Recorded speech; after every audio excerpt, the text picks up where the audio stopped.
안녕하세요. 마인드TV입니다. 이번에는 기회를 꼭 잡으셔야 될 것 같습니다.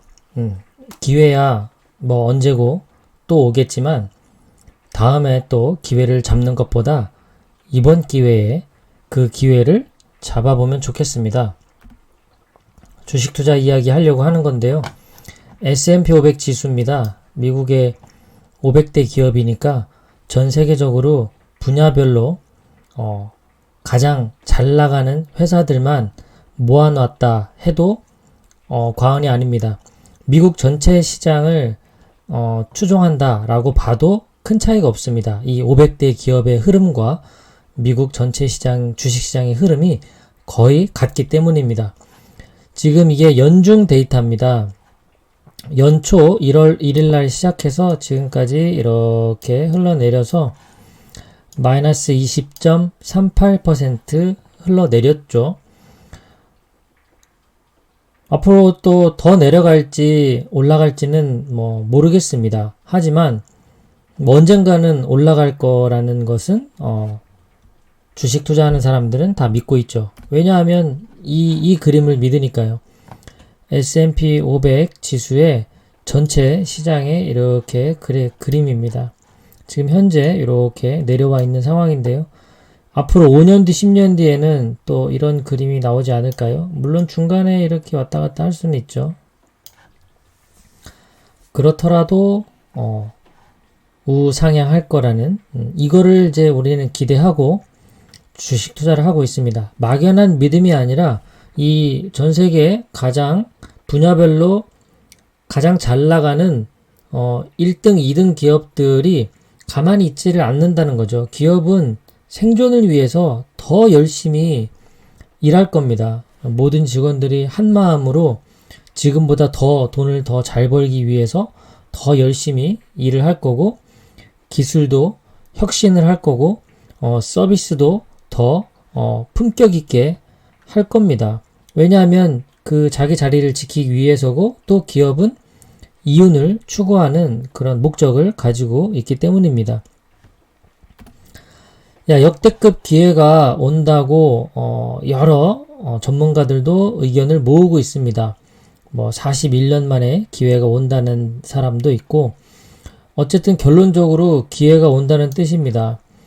미국의 주식시장은 역사적으로 평균 5년에 한 번씩 폭락장이 왔습니다. 폭락장은 주가가 20% 이상 하락하는 경우를 뜻하고요. 평균적으로 1년에 한 번은 하락장이 왔습니다. 주가가 10에서 20% 정도 하락하는 시기를 뜻합니다. 지금 앞서 보여드린 것처럼 S&P 500 지수가 올 한 해 동안 20.4% 하락을 했습니다. 나스닥이라든가 필라델피아 반도체 이런 것들은 30% 이상 하락을 했습니다. 폭락장이 오고 있다라는 뜻이죠. 내년 초까지 더 크게 떨어진다라는 예측도 있을 정도입니다. 그렇기 때문에 주식 투자하는 사람 입장에서는 기회가 온 거는 확실한 것 같습니다. 워런 버핏이 이런 이야기를 했네요. 당신의 주식 투자는 틀렸다라는 책을 쓴 성세영 작가님이 머니맵 채널에서 이 내용을 정리를 해서 올려놓으신 거였는데요. 내용이 좋아서 제가 그 일부만 가져왔습니다. 워런 버핏은 이렇게 말을 했습니다. 개인 투자자가 투자 수익을 늘리는 비결은 좋은 회사를 고르는 데 있는 게 아니라 인덱스 펀드를 계속 구입해서 종합지수에 포함된 모든 기업에 투자하는 데 있다. 물론 워런 버핏처럼 늘 공부하고 기업을 분석하고 전업 투자자로서 활동하는 사람이라면 굳이 인덱스 펀드를 구입할 필요는 없다고 봐요. 어차피 다른 어떤 종목들을 고를 수 있는 눈이 있으니까요. 그리고 늘 그게 본인의 일이니까 기업을 분석하고 산업을 분석해서 시장의 수익률보다는 더 높은 수익률을 가져가기 위해 열심히 노력할 거예요. 하지만 저와 같은 개인 투자자, 개미나 주린이가 투자하는 경우라면 그렇게 공부하고 기업을 분석할 시간이 많지 않아요. 그럴 경우엔 워런 버핏이 조언한 것처럼 시장을 따라가는 인덱스 펀드를 매수하는 것이 훨씬 현명하다는 겁니다. 자, 5만 달러면은 우리나라 돈으로 뭐 6천만 원 정도라고 봐야 되겠죠? S&P 500에 투자를 했다고 가정을 하겠습니다.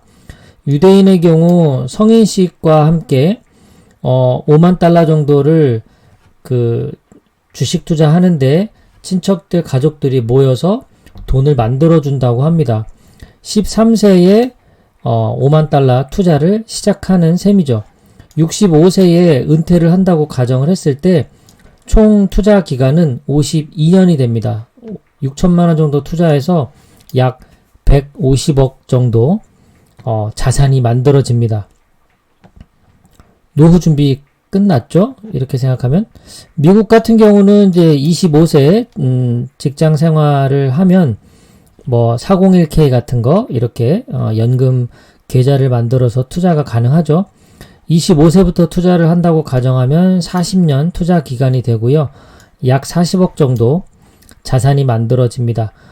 요즘 그 미국인들 중에 한 30년 정도 주식 투자해서 그 퇴직연금을 가지고 10억, 20억 만드는 그런 그 밀리어네어들이 많이 나오고 있죠. 그런 분들이 결국 이런 S&P 500 ETF 같은 인덱스 펀드에 투자한 분들이 대다수입니다. 한국은 뭐 사실 가정을 이렇게 했지만 30세에 주식에 6천만 원 투자하는 사람은 정말 드뭅니다.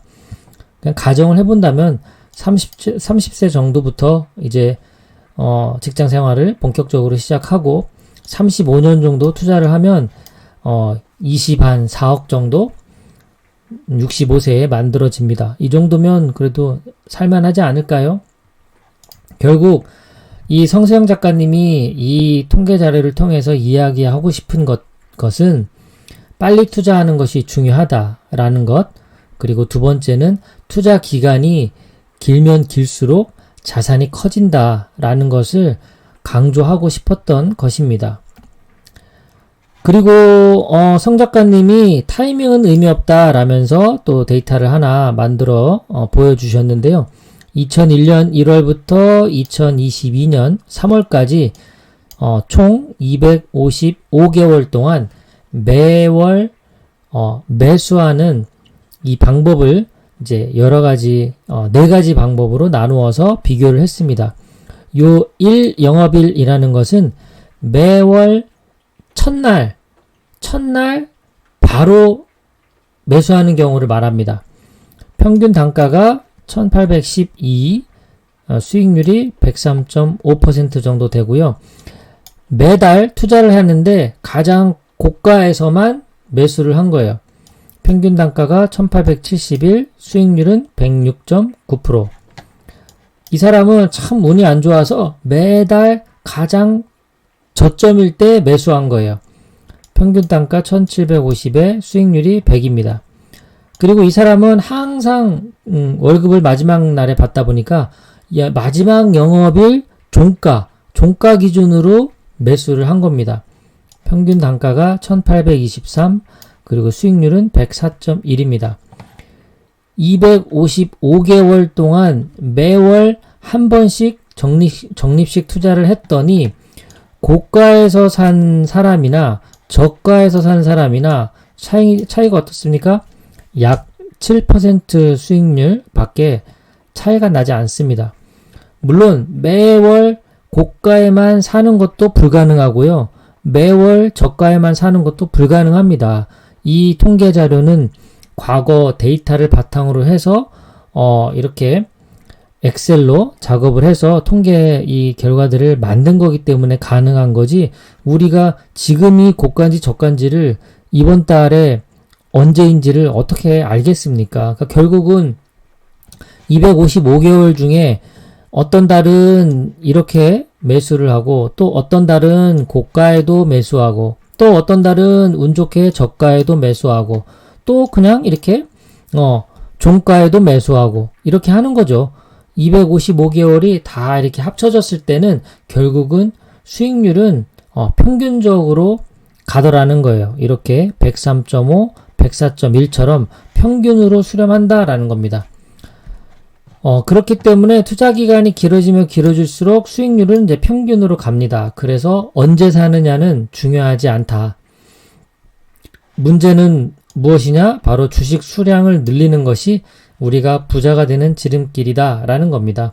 언제 살지 고민하지 마시고 어떻게 하면 수량을 늘려갈까만 집중해서 주식 수량에 우리가 집중을 하게 되면 부자가 된다 라는 겁니다.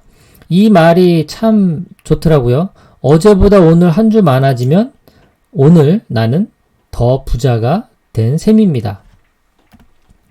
자, 오늘은 당신의 주식 투자는 틀렸다의 저자인 성세영 작가님이 머니맵 채널에서 나왔던 강의했던 그 영상 중에서 제가 마음에 들어하는 부분 일부를 발췌해서 지금 이제 기회가 왔으니 주식 투자에 적극적으로 관심을 가져보시면 어떨까라는 생각으로 준비해 봤습니다. 지금까지 마인드TV였습니다. 너무나라도 행복한 시간 되시길 바랍니다. 고맙습니다.